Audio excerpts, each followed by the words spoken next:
Starting, I'm recording. Okay. You got something to say? We're recording now? Yeah. All right. So we're in the new old Bohemia called Soho. Soho, New York City, not Soho, London. We're south of Houston and north of the world. And I'm here with Steve Dalachinsky and Yuko Otomo. And these are all around Bohemians, and they're not square. And they've been around a long time. And how long would you say you left the mainstream? Left or was kicked out? Yeah, as a good friend of both of us, Ted Jones always called me a son of a beat. Son of a beat. Son of the beats, something like that. When did we leave the fringe? I mean, the social order of things. I'm fucking this up already. Anyway, I left it a very, very long time ago. I was forced out of it against my will when I was very young. And What do you mean forced out? You mean forced to take a job? no, I was when I was very, very young. I was taken out of the mainstream because people thought my behavior was too irrational for the mainstream. Although I can never figure out how irrational it really was. But so once I was taken out of the mainstream, then I left. When I left, I started to meet other people How old were who were you? very young, 13, 14, 15, Yeah, around that's that. when I left too. 12. Yeah. And you? When I guess, like anybody, all of us, like I was always alienated in the mainstream. Although I was very good at almost faking it and everything. But I guess like 15, 16. Was this in America or In Japan? In Yeah, Japan. yes, of course. But I stayed in the system, but my mind was already growing into the completely different direction. And my parents are pretty radical, so they didn't force me to stay in the mainstream way of thinking. They kind of encouraged me to be who I am. So that was If you were to make an evaluation, would you say it's easy? I know it's a broad generalization of 300 million people. And what's the population of Japan? 80 million? All right. I used to remember. So do you think it would be easier for an American than for a Japanese to do what you did? Oh, Or you can't tell? I can't tell because there are lots of people who did what I did, you did, even in Japan, All right. all through the history. And but like once I wrote a poem, like most of my mentors, went crazy or they committed suicide, and that's the Japanese basic tradition of all the great outsider thinkers and writers and artists. Lots of people committed suicide, or they died out here of. we kill them. So Right, they don't have to kill during the themselves. war, We they did save a them red trouble. purge and they killed lots of people. But after that, or before that, lots of people killed themselves, like Dazai, Akutagawa, even Mishima. All those people killed themselves, or they died out of mainly consumption, TB. They just shrivel into. And so I had two choices, of course. I wanted to kill myself for a long time. I wrote a poem about that too. And I was getting kind of sick. I was pretty sick when I was young because of this malfunctioning adjustment to the world. So when I came to New York, I felt like when I saw you or Steve and Selma, I felt relieved, like I'm not crazy. Well, you are crazy, but there's I'm lots crazy, of other yeah, but crazy it's like people. everyone is crazy. We're all crazy in our own way. That's right. Yeah, We're all crazy right. in our own In a way. conformative Not even sense. the conforming people are the craziest. They're the of total all. Yes. crazy people. Because we see where they brought us now to the potential dissolution of human life on the planet. These are all our great leaders and people that were held up to us. And once you get you remember that America was never a democracy and it's built on a tissue of lies. I'll just cite one example, but there are thousands. George Washington, the father of this country, who fought to free everybody, when he did that, he owned 218 slaves. That's America. I could go on for a list for the whole program. That's America to To me. me. The house I live in, the roaches. No, the roaches are okay. Yeah, my roaches It's too. the They kind of landlords. split it. The neighborhood's too rich for the roaches landlords now. we got to watch out for. But The roaches think they're in the forest, that this Yeah. is a hollow tree. Uh, They've been here before us. Actually, it's And talking they about might- roaches. The And roaches they, are- and they We might don't be have here, them anymore. and they might be here after afterwards. us. I All think right, they so, split to the Lower East Side. The So what roaches. would you like? How would you like to shape this program? Well, first I'd like to say I think it's interesting that all through history, our leaders have led us down the wrong roads. So America, unfortunately, has become a prime example of it. I'd also like to say that what Yuko was talking about, in Japan particularly, people don't off themselves that much anymore. But what's really interesting, in America, people off themselves more than ever. Yeah, Like the that's guys right. who fight The in rates are Iraq, going up. there's more guys who kill Right. themselves who Right. fight in Iraq that are actually killed by the other guys or friendly fire. It's And then called we have progress. a lot of young kids in America who kill themselves because they take acne medication or antidepressants, and the side effects, as I wrote in a poem once, suicidal thoughts and suicide. So, yeah, I think Japan's kind of straightened itself out when it comes to that. But the stockholders make money on that. They do, particularly on the acne medicine. And when Vioxx had killed 50,000, it's still advertised. It was permitted to come back again. And when they advertised on TV, I heard them say, "Of course there is some risk, but let your physician decide what you should do." And the physicians love this because they keep telling you, ask your doctor. So the doctors make money, are advertised free on the radio. And this is a great country, which the only Western country that doesn't have some kind of socialized medicine. Anyway, before I start anything, it's kind of a little bit silly, but I want to tell people whatever, or Tuli. Tuli is one of those people I'm really completely in love with. That's true, because I just joined them all. no, because Tuli is one of those people. When I moved to New York, Steve introduced me because he was standing on the corner of Spring and West Broadway, selling his newsletters, priced like $1.94 or $1.27 or strange price newsletter. And Steve introduced me to Tuli, and now then I learned about the fogs, which I didn't know anything about when I was in Japan. And so then when I was really kind of uprooted and unsettled here in the beginning of my New York life, I listened to Morning, and that really saved me from committing suicide. So he's very, very important because in many, many deep ways, Tuli is one of those people who is, his principle of his life is in a complete wholesome sense, it's right here. The way he dresses, the way he talks, the way who he is. None of those fake people, partially, the partial whatever. He's a complete person, and he's never changed. The most profound way. He's never changed since I've known him. So I just love to tell Tuli I love you. So, Jesus Christ, you gotta go through all that to get on the air for 28 minutes. Yeah. Tuli, I love you too. wait, I just one more story, then we'll get back to you. Tuli Kupferberg show. 10 minutes, 18 minutes to go. All right, Okay, H.G. minutes Wells already. said that 10 minutes already. I God, just we found didn't even this do nothing. recently. We talked about his death Right. and destruction. No. H.G. Wells said that advertising is legalized lying. So just remember that. She's an ex-advertising person, Thelma Blitz, behind the camera there. And I did do I invented a useful path in advertising when I was selling my stuff on the street. Yes.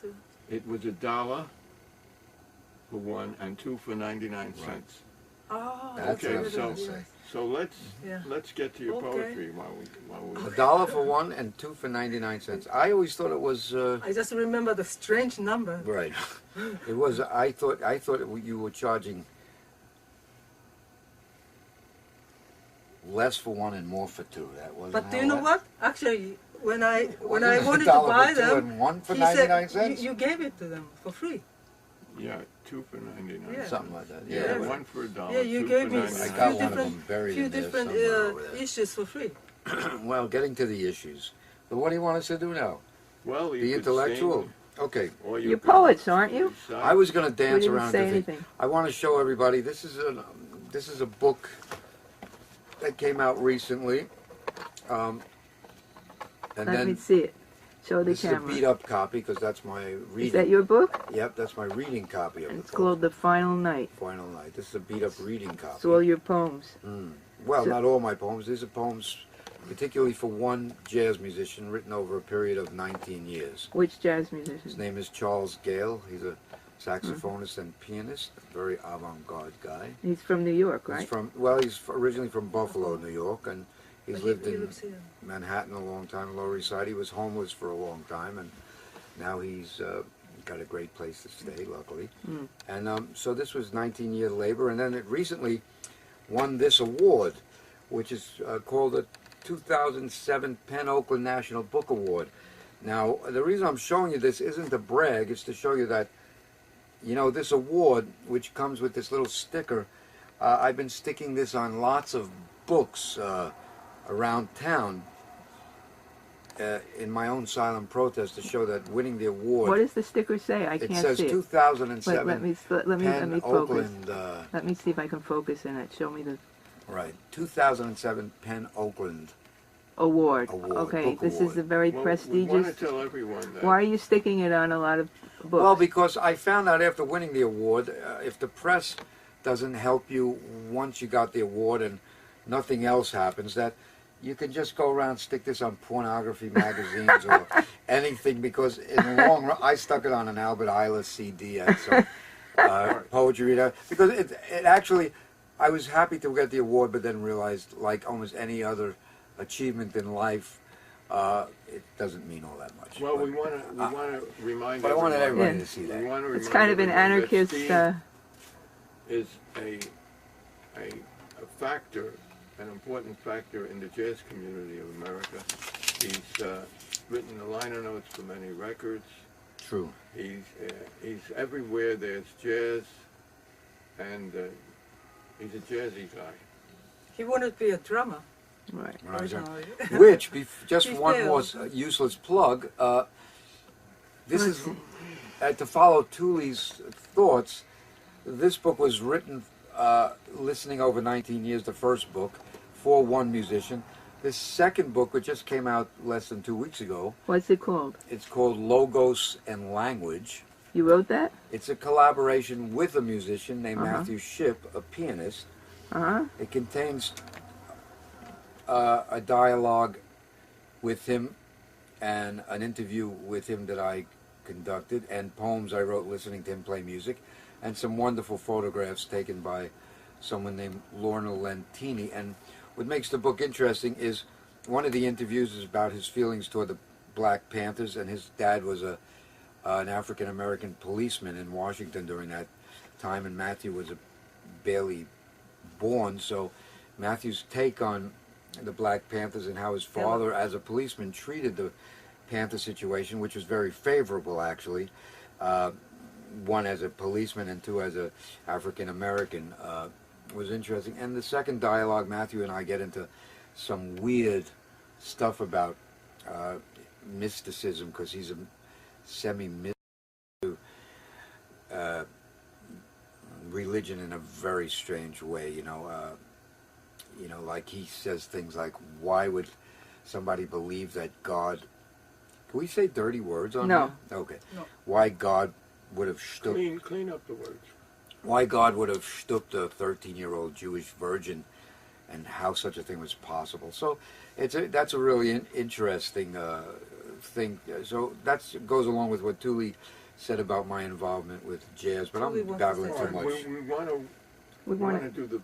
How much time we got? 15 minutes, so we've Well, got let's do 13 some minutes to go. poetry. Yuko? 13 minutes to go. Yeah, not a really nice poem from both Want of to you. read a couple of poems? Yeah. Yeah. And then you. All right, Yuko. I just Yuko is a poet also. yeah, Yuko I'm Yuko basically a Otomo. painter, Yeah. but because I'm not good at so-called business or being a painter. Yeah. I don't know how to show my work, so my works are not really Well, you're shown. showing it now. But I read, as a poet, I occasionally read in public.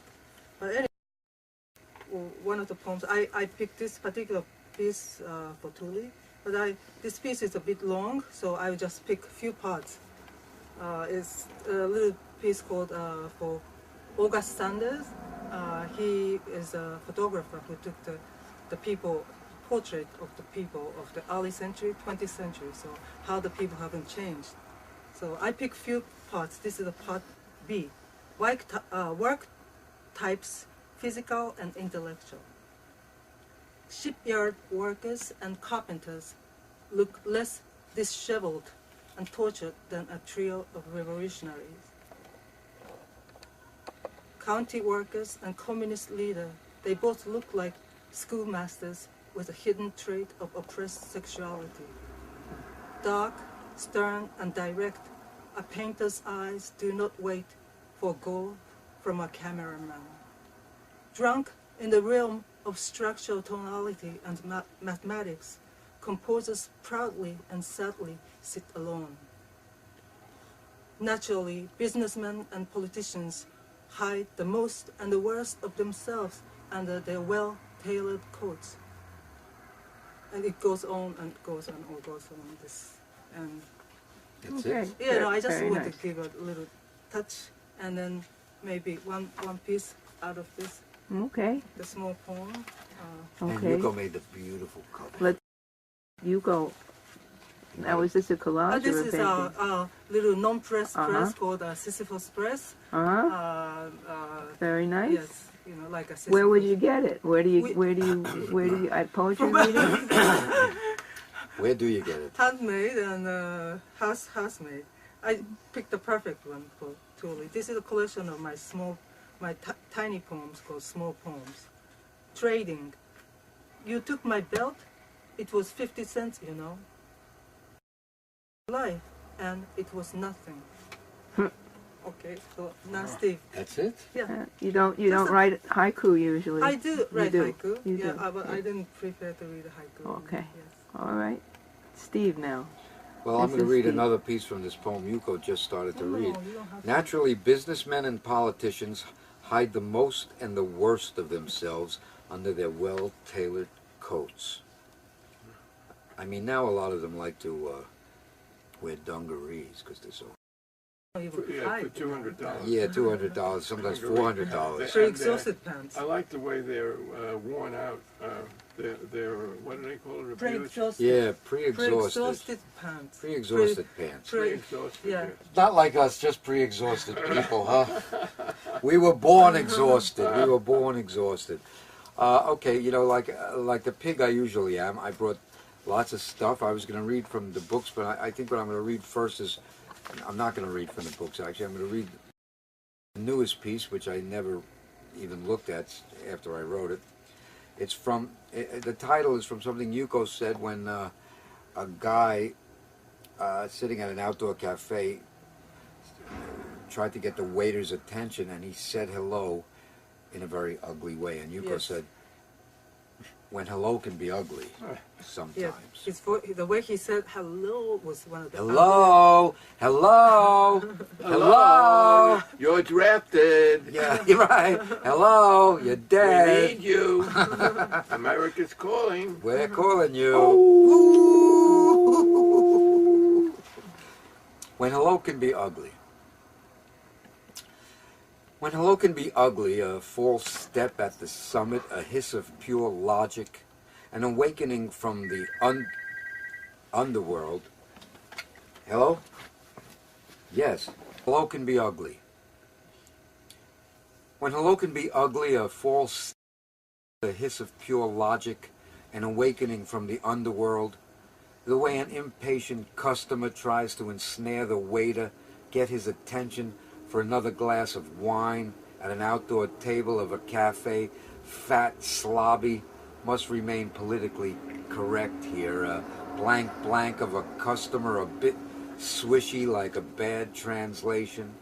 One bed, two beds, or a double bed. Hello?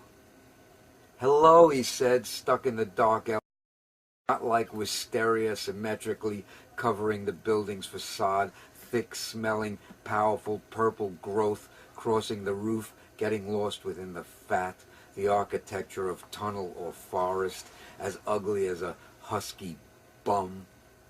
The way answering the telephone sometimes, hello, hello, hello? The way lender addresses borrower, hello, do you remember what you owe me? Or hell is low, as Sabir would say.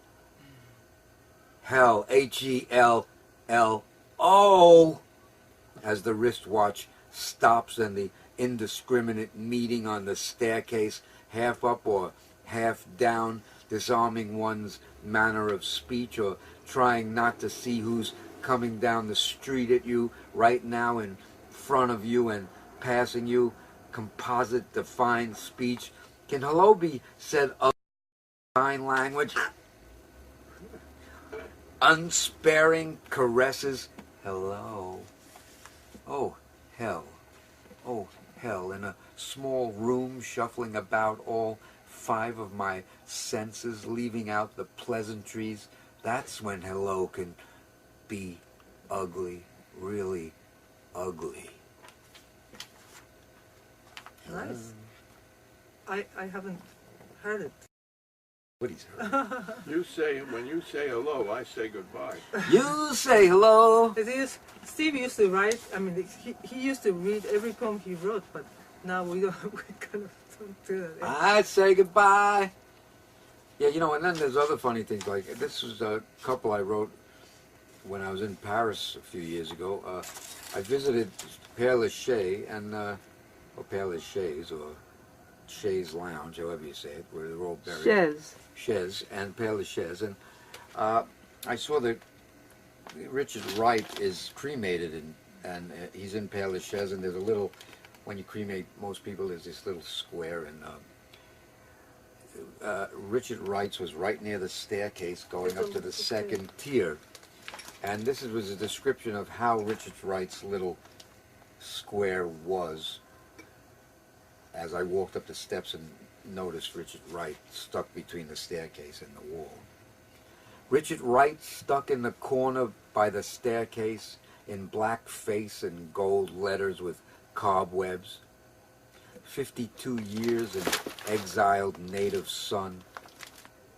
Oh, black boy, I place a paper flower beside your square. I mean, he had cobwebs on his square and everything, so I stole some fake flowers from the Even thing after next to death. even after death.